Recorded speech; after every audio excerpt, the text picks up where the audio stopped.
Yes, welcome back, student. In previous video, we discussed about our new syllabus of political science, and according to that, we complete our discussion for our board exam only power sharing and federalism. That have also we completed, and after that we discuss political parties and outcomes of democracy. तो अभी हम लोग revision का काम कर रहे हैं power sharing और फेडरलिज्म में.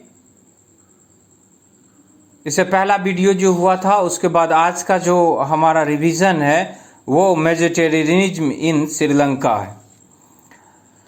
यहाँ बात करते हैं तो हम लोग क्या बोलेंगे इसमें कि Sri Lanka is an island nation.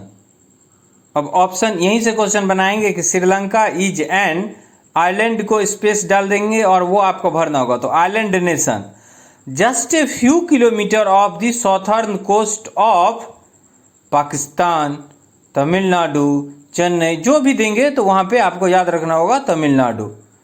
Population की बात करेंगे इसकी तो 2 करोड़ पॉपुलेशन है और कंपेयर करते हैं किससे तो हरियाणा से.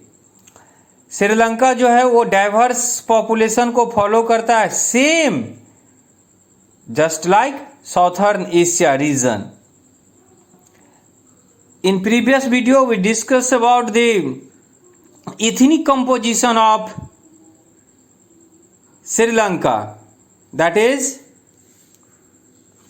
Sinhala speaker 74% and they speak Buddhist या they follow Buddhist.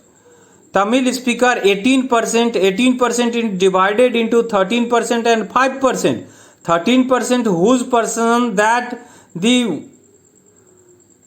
live in Sri Lanka and their forefather also belong in Sri Lanka, but 5% Indian Tamils whose forefathers are related to India, and in the colonial period they went for a labor. वो काम करने के लिए वहाँ गए और वहीं पर बस गए. तो वो उसमें हिंदू और मुस्लिम दोनों रिलीजन के लोग हैं उसको फॉलो करते हैं. क्रिश्चियंस जो हैं वो 7% हैं और वो तमिल लैंग्वेज भी बोलते हैं और सिंहाला लैंग्वेज भी बोलते हैं. अब यहाँ पे होता है कि सबसे पहला जो हमारा डिफिनीशन आता है, जो टर्म आता है, उसमें देखिए Sri Lanka emerge as an independent country in February 4, 1948. इसको याद रखिएगा ऑब्जेक्टिव के लिए 1948. And the democratic elected government जो है हमारा वो क्या क्या adopted a series of majoritarianism major to stabilise Sinhala supremacy. Yes, तो श्रीलंका के डेमोक्रेटिक इलेक्टेड गवर्नमेंट जो थे वो मेजोरिटेरिज्म को स्थापित करने के लिए बहुत सारा चेंजेस किए. अब यहाँ पे क्वेश्चन आता है कि व्हाट इज मेजोरिटेरियनिज्म. बिल्कुल डिफिनीशन है कि a believe that the majority community should be able to rule a country in whichever way it want by disregarding the wishes and need of this minority. अब इसी से एक question बनाया मैंने. क्या बनाया ये देखिए. A believe that the majority community should be able to rule a community in whichever way it wants by disregarding the wishes and need of the minority is called. पहला power sharing, दूसरा central government, तीसरा majoritarianism और चौथा community government. तो इस तरह से आप उसको पढ़िए. और क्वेश्चन अब कौन कौन सा यहाँ पे क्वेश्चन बना के what step taken to stabilise Sinhala supremacy. 3 mark का क्वेश्चन है. उसमें हम लोग क्या लिखेंगे. In 1956, an act was passed to recognize Sinhala as the only official language, thus disregarding Tamil. Okay? दूसरा, the governments follow preferential policies that favored Sinhala applicants for university position and government job. And last, a new constitution stipulated that the state shall protect and foster Buddhism. ये 3 point हुआ जिसके आधार पे सिंहाला supremacy जो है वो स्थापित किया गया। अब उसके बाद आता है क्या कि आउटकम्स ऑफ मेजोरिटेरियनिज्म। मेजोरिटेरियनिज्म स्थापित हुआ और उसका आउटकम्स क्या हुआ, परिणाम क्या हुआ।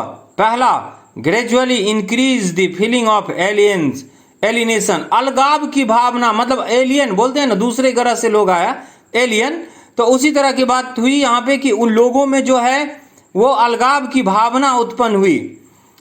Second, they felt that none of the major political parties led by the Buddhist, और सिंहाला लीडर्स जो थे वो was sensitive to their language and culture. Sinhala जो लीडर थे वो अपने लैंग्वेज और कल्चर से। तो तीसरा पॉइंट बनाते हैं, दे felt that the constitution and government policy denied them equal political right, discriminated against them in getting job and other opportunity and ignored their interest. ये किसकी बात हो रही है? ये तमिल की बात हो रही है। वो महसूस करते थे कि हमारा जो कॉन्स्टिट्यूशन है और गवर्नमेंट है इस तरह की पॉलिसी है कि हमारा इक्वल पॉलिटिकल राइट नहीं देता है, डिस्क्रिमिनेशन करता है जॉब प्राप्त करने में और अपॉर्चुनिटी में जो अवसर की है।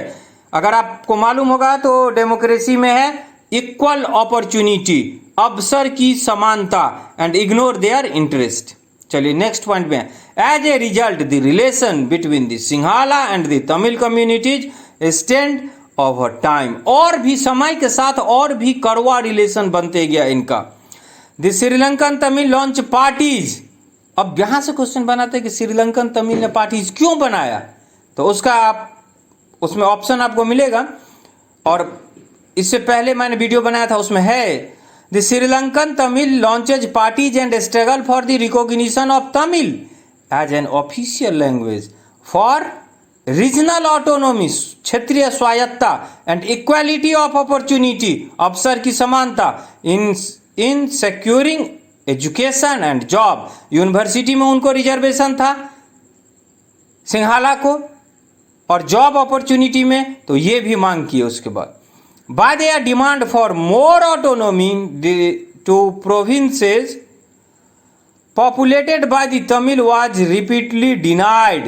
इन्होंने मांग किया लेकिन जो सिंहाला थे वो तमिल के एक भी मांग को नहीं माने।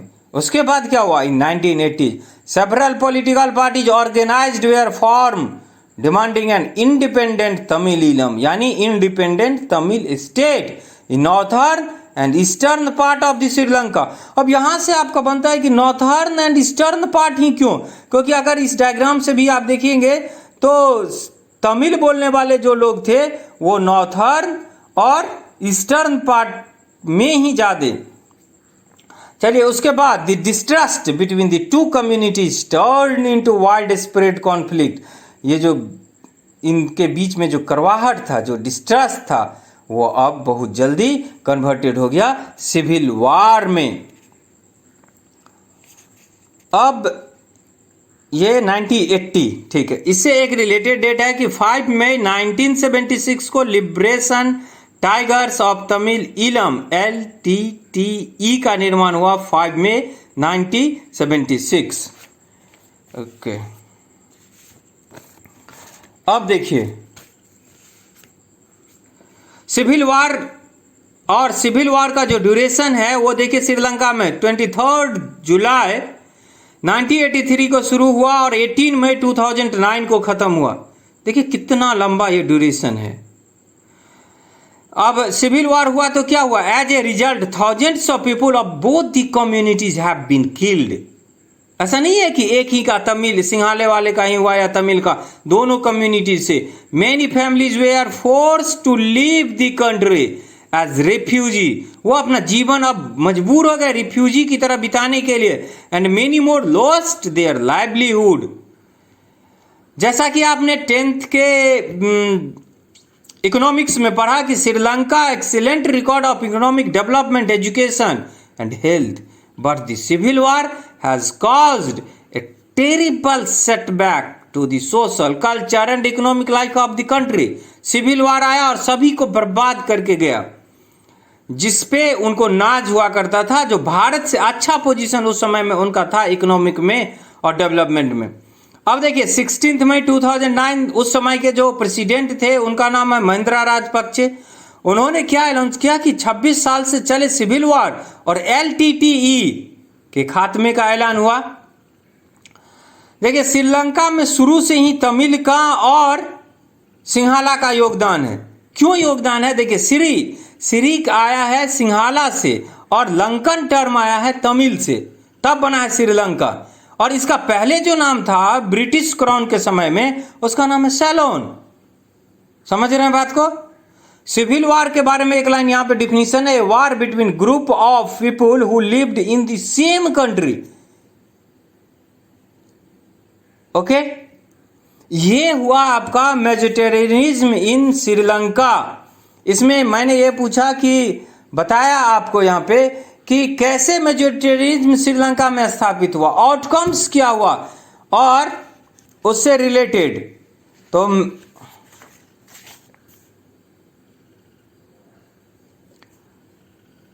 okay, in next video we discuss more MCQ related to accommodation in Belgium and Mediterraneanism in Sri Lanka. Okay, thank you very much.